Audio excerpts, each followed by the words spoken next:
요즘 주식시장 정말 뜨겁죠? 연일 사상 최고치를 찍고 있는데 이럴 때 다들 똑같은 생각 하실 거예요. 그래서 이제 어떻게 되는 거지? 하나금융그룹에서 나온 새 보고서가 바로 그 질문에 대한 답을 딱 두 단어로 정리해 줍니다. 바로 미국 시장은 금리, 그리고 우리 한국 시장은 달러라는 건데요. 지금 보시는 이 그림이 오늘 우리가 나눌 이야기의 전부라고 할 수 있어요. 미국의 금리가 어떻게 되느냐에 따라 한국 시장을 움직이는 달러의 방향이 결정된다는 거죠. 자, 그럼 이 두 가지 힘이 어떻게 얽혀 있는지 그 시작적인 미국 이야기부터 한번 자세히 들여다볼까요? 미국 시장의 키는 결국 연준, 즉 연방준비제도가 쥐고 있습니다. 이 연준이 지금 엄청난 고민에 빠져 있거든요. 지금 연준의 상황을 한마디로 표현하면 정말 아슬아슬한 줄타기를 하고 있는 것과 같아요. 한 발만 잘못 디디면 경기가 확 꺾일 수 있고 반대쪽으로 쏠리면 겨우 잡아놓은 인플레이션이 다시 터져나올 수 있는 그런 상황인 거죠. 보시면 상황이 더 명확해져요. 왼쪽을 한번 볼까요? 제조업 고용도 약해지고 있고 서비스업 일자리도 예전 같지 않아요. 소비자 심리나 주택시장 신뢰도도 떨어지고 있고요. 이러니 경기가 식고 있으니 빨리 금리 내려라 하는 목소리가 커질 수밖에 없죠. 그런데 오른쪽을 보면 또 얘기가 다릅니다. 아직 인플레이션 걱정이 여전하고 국제유가도 높아서 섣불리 금리를 내릴 수가 없는 거예요. 자, 그럼 우리 투자자들한테 제일 중요한 질문이 남죠. 그래서 이 고민이 S&P 500 지수에는 도대체 어떤 영향을 미친다는 걸까요?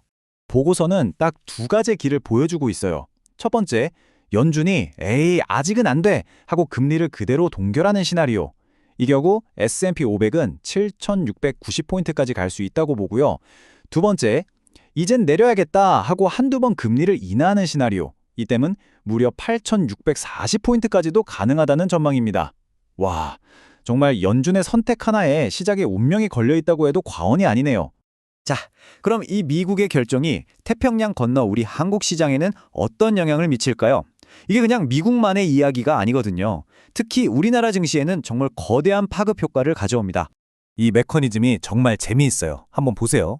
먼저 연준이 금리를 내립니다. 그럼 당연히 미국 달러 가치가 떨어지겠죠? 자, 그럼 돈은 어디로 갈까요? 더 높은 수익을 찾아 움직이게 되는데 그 돈이 바로 우리나라 같은 신흥국 시장으로 쏟아져 들어온다는 겁니다.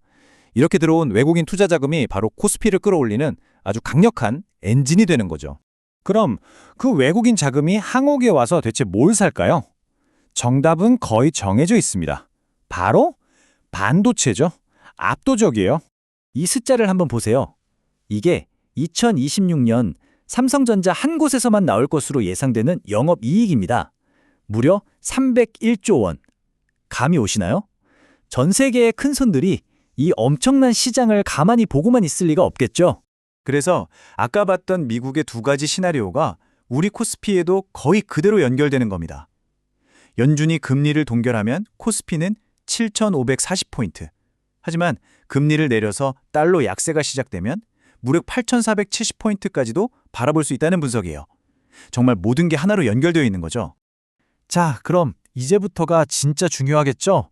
좀 더 구체적인 투자 전략으로 들어가 보겠습니다. 먼저 미국 시장부터 살펴볼게요. 보고서가 콕 집어서 추천하는 핵심 섹터들이 있습니다. 바로 반도체, 소프트웨어, 그리고 투자은행이에요. 왜냐? 이유는 간단합니다. 실적, 즉 이익은 사상 최고로 찍고 있는데 주가는 아직 그만큼 오르지 않았다는 거죠. 다시 말해 저평가된 우량주를 찾을 수 있는 절호의 기회라는 뜻입니다. 그리고 또 하나 주목할 곳이 있어요. 바로 상승세를 제대로 탄 모멘텀이 좋은 섹터들인데요. 소재, 그리고 헬스케어, 장비 및 서비스 분야를 보세요. 지난 3개월 동안 이익 전망치가 계속해서 상향 조정되고 있거든요. 이건 시장의 기대감이 점점 커지고 있다는 아주 명확한 신호라고 할 수 있겠죠. 좋습니다. 그럼 이번엔 우리 한국 시장으로 와서 어디에 주목해야 할지 한번 볼까요? 우리 시장의 핵심 키워드 기억하시죠? 바로 달러 약세였습니다. 그렇다면 답은 간단해요. 달러가 약해질 때 외국인들이 역사적으로 가장 많이 사들였던 업종들을 보면 되는 거죠.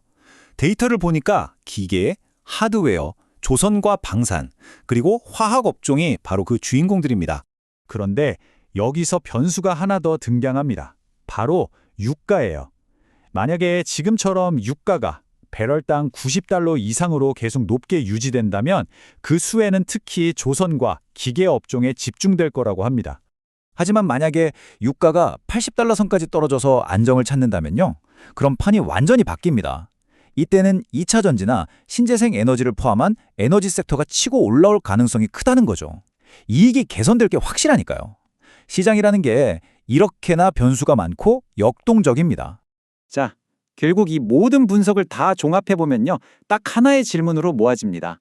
전망은 명확해요. 하지만 결과는 아직 아무도 모르죠? 결국 핵심은 이겁니다. 과연 연준이 먼저 눈을 깜빡일 것인가? 경기 둔화라는 압박에 못 이겨 금리 인하라는 카드를 먼저 꺼내들까요? 아니면 인플레이션이라는 위협 앞에서 끝까지 버틸까요? 바로 이 질문의 답에 오늘 우리가 살펴본 2026년 시장의 향방이 모두 달려 있습니다.